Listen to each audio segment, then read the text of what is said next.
یہ سوچنے والی بات ہے کہ جب حالات بالکل خلاف ہوں اور امید کی کوئی کرن نظر نہ آ رہی ہو تو کیا ایمان واقعی پہاڑ جیسی مشکلوں کو ہلا سکتا ہے؟ آئیے ایک ایسی ہی لازوال داستان میں اترتے ہیں جو ہمیں اسی سوال کا جواب دیتی ہے۔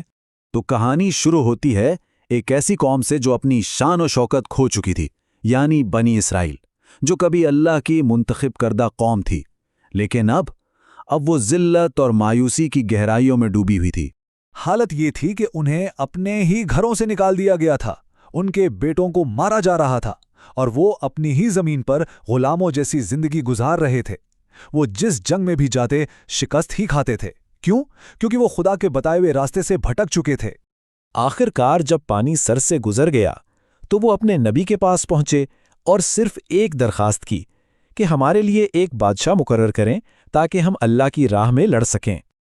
لیکن اللہ کا انتخاب ان سب کی سوچ سے بالکل مختلف تھا۔ کوئی شہزادہ نہیں، کوئی بڑا جرنیل نہیں، بلکہ طالوت نامی ایک عام سا آدمی جسے اللہ نے بادشاہت کے لیے چن لیا۔ لوگوں نے یہ دیکھتے ہی فوراً اعتراض اٹھایا، کہنے لگے یہ ہم پر کیسے حکومت کر سکتا ہے؟ ہم تو اس سے زیادہ حقدار ہیں، اور اس کے پاس تو دولت بھی نہیں ہے۔ وہ طالوت کو دنیاوی پیمانوں پر یعنی دولت اور خاندان پر پرکھ رہے تھے، اور اللہ کے معیار کو بالکل بھول گئے تھے۔ اور یہیں ہمیں اس کہانی کا پہلا اور سب سے بڑا سبق ملتا ہے۔ انسان لیڈرشپ کے لیے دولت اور مرتبہ دیکھتا ہے، لیکن اللہ کا معیار کچھ اور ہے۔ اللہ کی نظر میں اصل خوبیاں ہیں حکمت، علم، جسمانی طاقت اور انصاف کے لیے کھڑے ہونے کی ہمت۔ خیر، ان اعتراضات کے باوجود طالوت نے قوم کو اکٹھا کیا۔ اس نے انہیں یاد دلایا کہ اصل عزت اور طاقت اللہ کی طرف سے آتی ہے، اور پھر دیکھتے ہی دیکھتے ہزاروں لوگوں کی ایک بہت بڑی فوج ظلم کا مقابلہ کرنے کے لیے تیار ہو گئی۔ لیکن جنگ سے پہلے اللہ نے ان کے دلوں کو آزمانے کا فیصلہ کیا۔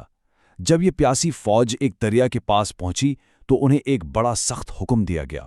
یہ صرف پانی کا امتحان نہیں تھا، یہ اصل میں نظم و ضبط اور ایمان کی آزمائش تھی۔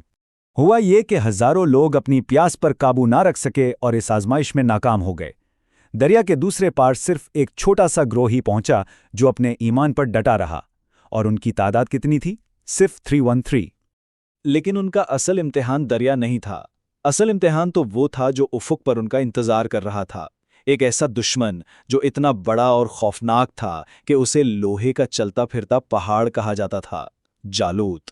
جالوت کو دیکھتے ہی سپاہیوں کے دل خوف سے بیٹھ گئے، لیکن طالوت نے انہیں للکارا اور ایک سیدھا سوال پوچھا، کیا تم اس کی طاقت سے ڈر رہے ہو یا تمہارا اللہ پر ایمان کمزور ہو گیا ہے؟ لیکن اس کہانی کا اصل ہیرو ابھی تک سامنے نہیں آیا تھا۔ وہ کوئی بڑا جنگجو نہیں تھا، بلکہ داؤد نامی ایک نوجوان چرواہا تھا جو ابھی تک لشکر کے پچھلے حصے میں کہیں موجود تھا۔ ایک روایت میں آتا ہے کہ حضرت داؤد نے ایک بار صرف اپنے ایمان کے سہارے ایک شیر کو بغیر کسی ہتھیار کے شکست دے دی تھی۔ یہ واقعہ اس بات کا اشارہ تھا کہ ان کی اصل طاقت کا ذریعہ کوئی اور نہیں بلکہ خود اللہ کی ذات تھی۔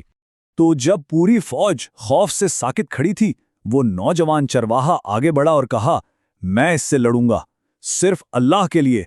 اس نے بادشاہ کا دیا ہوا زر بختر اور تلوار بھی لینے سے انکار کر دیا، یہ کہتے ہوئے کہ میرا اللہ میرے ساتھ ہے۔ جالوت یہ دیکھ کر ہنس پڑا۔ ایک چھوٹے سے لڑکے کو ایک معمولی سی خلیل کے ساتھ اپنی طرف آتے دیکھ کر اس نے طنز کیا۔ اس کا تکبر اس سے یہ دیکھنے ہی نہیں دے رہا تھا کہ یہ مقابلہ طاقت کا نہیں، ایمان کا ہے۔ یہاں پر اس مقابلے کا خلاصہ نظر آ رہا ہے۔ ایک طرف جالوت کی زبردست جسمانی طاقت، لوہے کا لباس اور ہتھیار، اور دوسری طرف حضرت داؤد کا خالص، غیر متزلزل یقین اور اللہ پر بھروسہ۔ جیسے ہی حضرت داؤد آگے بڑھے، یوں لگا جیسے پورے میدان جنگ میں ہوا بھی تھم گئی ہے اور سب کی سانسیں رک گئی ہیں۔ یہ صرف جسمانی طاقت کی جنگ نہیں تھی، بلکہ یہ یقین کا وہ مظاہرہ تھا جو تاریخ کا دھارا بدلنے والا تھا۔ غلیل سے نکلا ہوا وہ ایک چھوٹا سا پتھر سیدھا جالوت کے ماتھے پر جا لگا، اور وہ لوہے اور تکبر کا پہاڑ ایک ہی لمحے میں زمین پر آ گرا۔ تو اس ایک چھوٹے سے واقعے نے تاریخ بدل دی۔ دشمن کی فوج میں بھگدڑ مچ گئی، طالوت کے 313 سپاہیوں کے حوصلے بلند ہو گئے اور انہوں نے ایک شاندار فتح حاصل کی۔ بنی اسرائیل کو ظلم سے نجات ملی اور حضرت داؤد بادشاہت اور نبوت کی راہ پر چل پڑے۔ اور اس فتح پر مہر ایک اور نشانی نے لگائی، تابوت سکینہ کی واپسی۔ یہ وہ مقدس صندوق تھا جو اللہ کی رضا اور موجودگی کی علامت سمجھا جاتا تھا۔ اس کی واپسی نے بنی اسرائیل کے ایمان کو اور بھی پختہ کر دیا۔ تو اس پوری کہانی کا پیغام صرف ایک جنگ تک محدود نہیں، بلکہ اس میں ہمارے لیے ہمیشہ کے لیے کچھ بڑے اہم اسباق ہیں کہ اصل طاقت تعداد یا ہتھیاروں میں نہیں، ایمان میں ہے۔ اللہ کے ہاں بڑائی کا معیار انسانوں سے مختلف ہے، اور ہمت کا ایک چھوٹا سا قدم بھی تاریخ بدل سکتا ہے۔ اور آخر میں سب سے بنیادی اصول، حضرت داؤد کا ایک چرواہے سے بادشاہ اور نبی بننے کا سفر ہمیں یہی سکھاتا ہے کہ جو بندہ اللہ کے سامنے عاجزی اختیار کرتا ہے، اللہ اسے پوری دنیا کے سامنے بلند کر دیتا ہے۔ تو یہ کہانی صرف ماضی کا قصہ نہیں، بلکہ آج کے لیے ایک پیغام ہے۔ جب ہماری زندگی میں بھی باطل پہاڑ بن کر سامنے کھڑا ہو جائے تو سوچنے کی بات یہ ہے کہ کیا ہمارے پاس بھی حق کا وہ ایک پتھر ہے جو اسے گرا سکے۔ یہ واقعہ ہمیں یاد دلاتا ہے کہ اصل طاقت ہمیشہ یقین میں چھپی ہوتی ہے۔